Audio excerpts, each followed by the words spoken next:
Bismillahirrahmanirrahim. Assalamualaikum warahmatullahi wabarakatuh. Perkenalkan, nama saya Nikma. Saya dari Fakultas Keguruan dan Ilmu Pendidikan, Program Studi Pendidikan Geografi di Universitas 19 November Kolaka, Angkatan 2017. Nah, di pertemuan kali ini saya akan membahas mengenai penamaan tanah dan klasifikasi tanah. Nah, perlu kita ketahui bahwa tanah merupakan batuan alami yang sangat penting dalam suatu ekosistem. Peranan tanah dalam kehidupan manusia sangat menentukan, baik dalam bidang pertanian, misalnya petani mengandalkan tanah untuk berproduksi, membutuhkan waktu yang bertahun-tahun agar dapat memahami perilaku tanah itu sendiri. Kemudian di bidang konstruksi, di mana seorang ahli dalam bidang konstruksi perlu memahami sifat-sifat tanah di tempat di mana ia ingin membangun suatu bangunan. Nah, selanjutnya konsep tanah. Tanah merupakan sumber daya alam yang merupakan wadah atau tempat unsur hara bagi tanaman, media tumbuh, dan berkembangnya perakaran tanaman dan penyimpanan air. Nah, selanjutnya tanah merupakan material hasil pelapukan batuan yang jenis dan genesisnya dipengaruhi oleh beberapa faktor. Yang pertama itu faktor iklim. Nah, yang kedua topografi. Nah, yang ketiga faktor induk, yang keempat waktu, nah yang terakhir itu organisme. Jadi ada 5 faktor yang mempengaruhi pembentukan tanah itu sendiri. Nah, selanjutnya klasifikasi tanah. Klasifikasi tanah itu ada yang dinamakan pedologi. Nah, pedologi itu terbagi menjadi 3 bagian. Di antaranya pedogenesis, yang dimana pedogenesis sama halnya dengan asal-usul tanah. Nah, yang kedua pedografi atau penyidikan tanah. Nah, yang terakhir itu pedoklasifikasi atau pengelompokan tanah. Nah, kemudian ada istilah lain terkait dari konsep tanah itu sendiri. Yang pertama, morfologi tanah, yaitu suatu sarana dalam penyelidikan ilmiah dengan tujuan untuk menguraikan, mendeskripsikan, dan melaporkan kenampakan tanah, ciri-ciri tanah, dan sifat-sifat tanah yang dimiliki oleh suatu profil tanah tersebut. Nah, profil tanah itu sendiri merupakan penampang melintang atau projection yang menampakkan lapisan-lapisan tanah dan horizon. Nah, selanjutnya ada salah satu pakar yang menjelaskan perbedaan antara lapisan dan horizon itu sendiri. Nah, yang pertama dulu kita akan menjelaskan apa itu lapisan. Lapisan tanah adalah lapisan horizontal yang terjadi karena proses genesis, sehingga batasnya dikarenakan terjadinya genesis ini merujuk pada proses pengendapan batuan. Nah, lain hanya dengan istilah horizon atau horizon tanah. Horizon tanah merupakan lapisan horizontal yang terjadi karena pedogenesis. Jadi letak perbedaannya, kalau horizon tanah merujuk pada proses pedogenesis. Nah, proses pedogenesis ini merujuk kepada proses pembentukan tanah yang dipengaruhi oleh tempat atau lingkungan dan sejarah pada suatu bagian dari tanah tersebut, sehingga batasnya tidak tegas. Nah, horizon dalam profil tanah.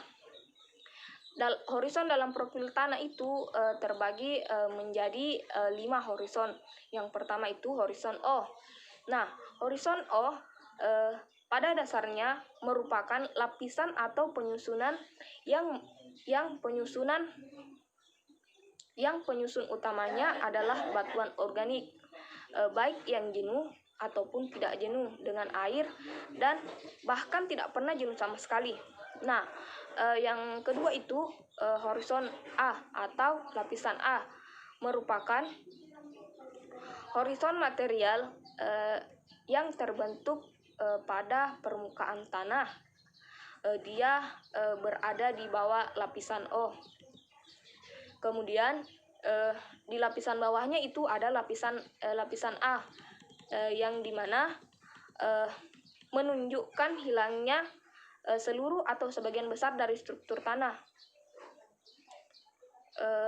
menunjukkan hilangnya seluruh atau sebagian besar dari struktur batuan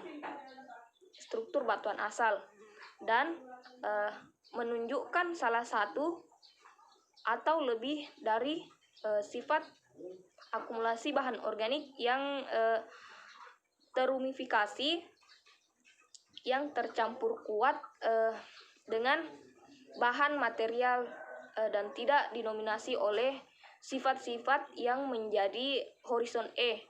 Jadi berbeda, sifat horizon ini memiliki sifat yang tidak dimiliki oleh horizon E atau lapisan E.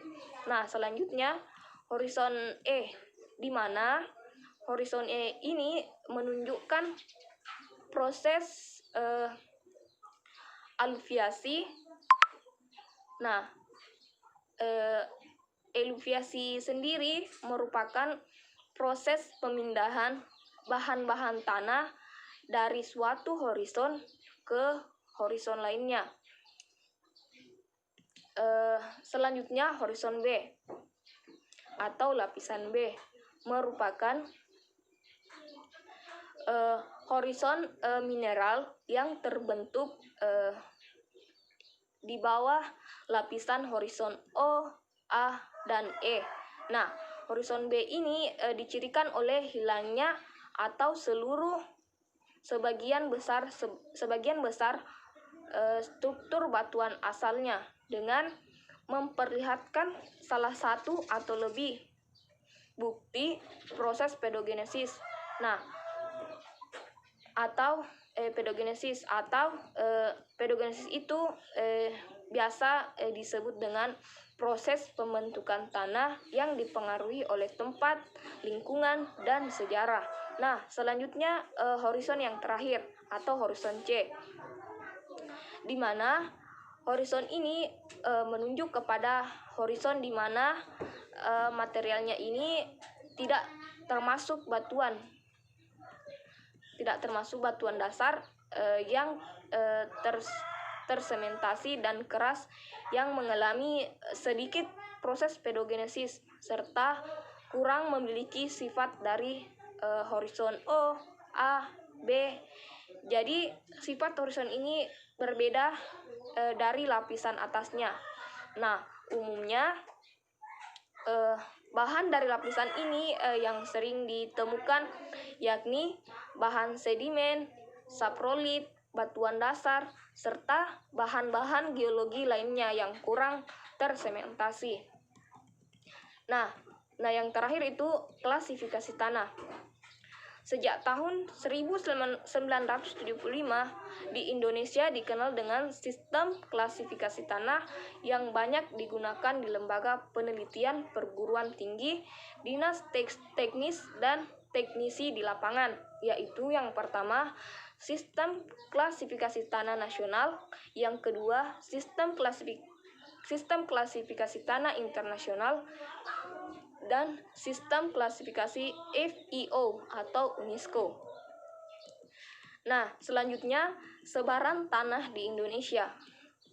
Di Indonesia sendiri, sebagian besar tanah itu sendiri terdiri dari tanah muda relatif subur karena adanya penambahan bahan-bahan baru yang kaya akan unsur hara seperti tanah aluvial yang sumbernya dari delta sungai, atau tanah andesol dari gunung berapi. Kemudian sebagian yang ada di Indonesia adalah tanah tua yang kurang baik untuk diusahakan sebagai tanah pertanian. Nah, tanah untuk perluasan areal yang ada di Indonesia terbagi menjadi dua bagian. Yang pertama itu tanah untuk lahan kering di Indonesia itu sendiri atau ultisol. Nah, yang terakhir tanah di daerah rawa-rawa yang pada umumnya terdiri atas histosol atau tanah gambut, tanah berpotensi masam. Nah, itulah tadi video pembelajaran saya. Kurang dan lebihnya mohon dimaafkan. Wabillahi taufiq wal hidayah. Wassalamualaikum warahmatullahi wabarakatuh.